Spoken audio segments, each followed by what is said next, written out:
Students, अब हम थोड़ा सा मैकेनिज्म ऑफ होम्योस्टेसिस डिस्कस करते हैं, लेकिन इससे पहले हम दो टर्म्स को डिफाइन करते हैं यहाँ पे, variables and set point. Variables क्या है? आपके पास internal factors which are influenced by external environment.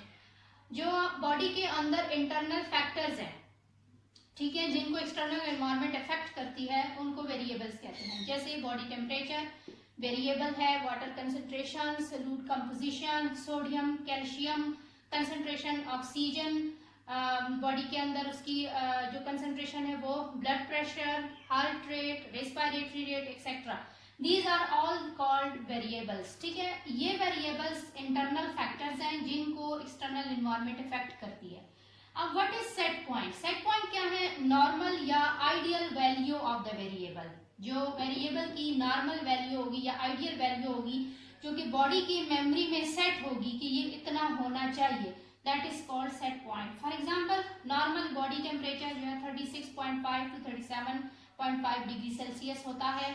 इसी तरह से नॉर्मल बीपी जो है वो इनके दरमियान में रेंज में होती है। तो ये जो बॉडी का टेम्परेचर है या ब्लड प्रेशर की मैंने यहाँ पे एग्जांपल लिखी है, ये सेट पॉइंट्स हैं, यानी इनको बॉडी की मेमोरी में, ये बॉडी की मेमोरी में स्टोर्ड फॉर्म में मौजूद है। If there is increase in the body temperature from these values और if there is decrease in the body temperature from these values, तो हम कहेंगे कि वो सेट पॉइंट से हट गए हैं। बॉडी की जो कंडीशंस इंटरनल फैक्टर हैं वो सेट पॉइंट से हट गए हैं। और ये कब वेरिएबल चेंज होंगे? जब इन पर किसी किस्म का एक्सटर्नल एनवायरनमेंट इफेक्ट करेगा तो वेरिएबल्स जो है वो चेंज होंगे।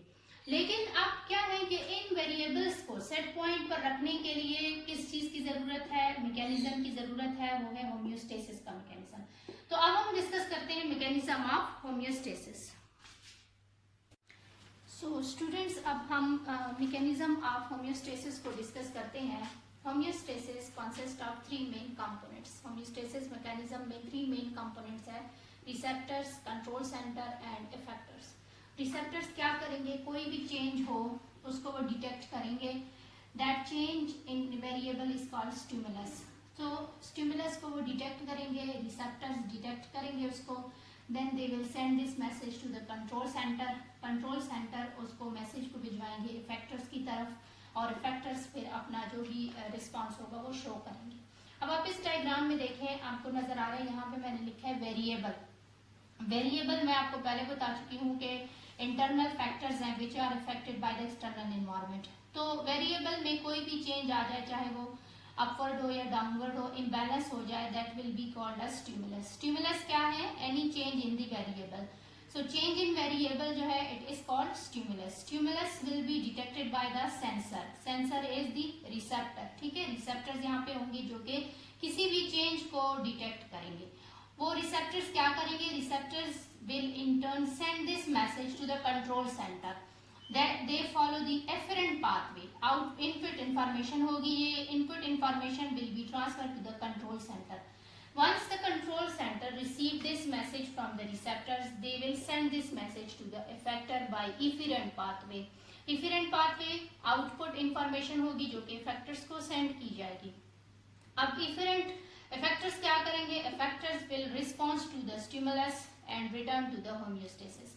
ये एक बहुत सिंपल सी डायग्राम है जो कि मैकेनिज्म ऑफ होम्योस्टेसिस एक्सप्लेन कर रही है। बॉडी में जितने भी होम्योस्टेटिक रिएक्शंस होते हैं, होम्योस्टेटिक मैकेनिज्म्स होते हैं, उनमें ये 3 मेन कंपोनेंट्स इन्वॉल्व होते हैं। ठीक है, अब हम एक बुक वाली एग्जांपल को एक्सप्लेन करते हैं। इन अ कॉमन लेबोरेटरी आपके पास जो है कोई भी इंक्यूबेटर, लेबोरेटरी इंक्यूबेटर जो है वो इन 3 मेन मैकेनिज्म्स को, 3 मेन कंपोनेंट्स को फॉलो करता है।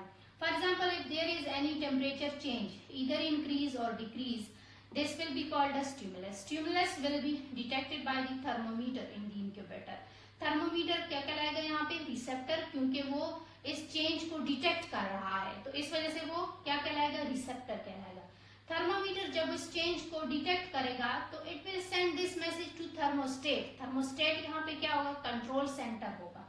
थर्मोस्टेट जो है वो इंटर्न मैसेज पहुंचाएगा हीटिंग कॉइल को। अगर तो टेम्परेचर जो है वो डिक्रीज हुआ है तो हीटिंग कॉइल जो है वो एक्टिवेट हो जाएंगे और टेम्परेचर को इंक्रीज की तरफ ले जाएंगे।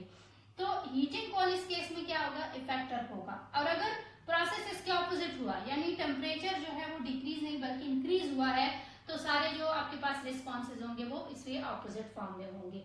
तो ये एक सिंपल एग्जांपल है हमारे पास मैकेनिज्म ऑफ होमियोस्टेसिस। अब हम अपनी बॉडी की तरफ आते हैं। बॉडी में भी डिफरेंट चेंजेस होती रहती हैं जिनको हम स्टिमुलस कहते हैं, ठीक है। फॉर एग्जांपल कीमोरिसेप्टर्स, कीमोरिसेप्टर क्या है, they are the receptors which detect any change in the pH in the blood, ठीक है, पीएच चेंज को डिटेक्ट करते हैं ब्लड में। थर्मोरिसेप्टर्स क्या है, temperature change in the body को डिटेक्ट करते हैं। Whenever there is temperature change in the body, they will be detected by the thermoreceptors.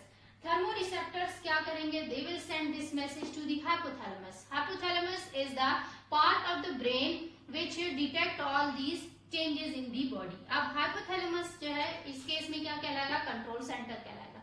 Hypothalamus in turn send this message to the effectors. इस case में effectors क्या होंगे, organs, tissue या muscles होंगे। For example, अगर हम यहाँ पे टेम्परेचर की बात कर रहे हैं तो डेफिनेटली अगर बॉडी का टेम्परेचर जो है हमारी बॉडी का टेम्परेचर अगर बहुत ज्यादा हाई हो जाए, तो हाई बॉडी के टेम्परेचर के केस में ऑर्गन में यहाँ पे स्वेट ग्लैंड्स एक्टिवेट हो जाएंगे जो कि स्वेटिंग करेंगे, जिसकी वजह से बॉडी का टेम्परेचर होम्योस्टेटिक स्टेज पे चला जाएगा, नॉर्मल हो जाएगा। लेकिन अगर बॉडी का टेम्परेचर लो है, ठीक है, अगर लो के केस के हम देखें तो मसल्स क्या करेंगे, कॉन्ट्रैक्शन करेंगे और इससे आपका जो मेटाबॉलिक रेट होगा वो हाई होगा और इससे आपकी बॉडी का टेम्परेचर जो है वो इंक्रीज होना शुरू हो जाएगा। तो ये जो एग्जांपल है ये आपकी हमारी बॉडी की एग्जांपल है, ठीक है, या ये वाली एग्जांपल जो है यहाँ पे बुक की। अब इस केस को इससे रिलेट करते हैं। यहाँ पे थर्मोमीटर क्या है, रिसेप्टर है, यहाँ पे थर्मोरिसेप्टर्स या कीमोरिसेप्टर्स एज ए रिसेप्टर या सेंसर काम करेंगे। इसी तरह से हाइपोथैलेमस क्या है, हमारे पास कंट्रोल सेंटर है इस एग्जांपल में थर्मोस्टेट कंट्रोल सेंटर है।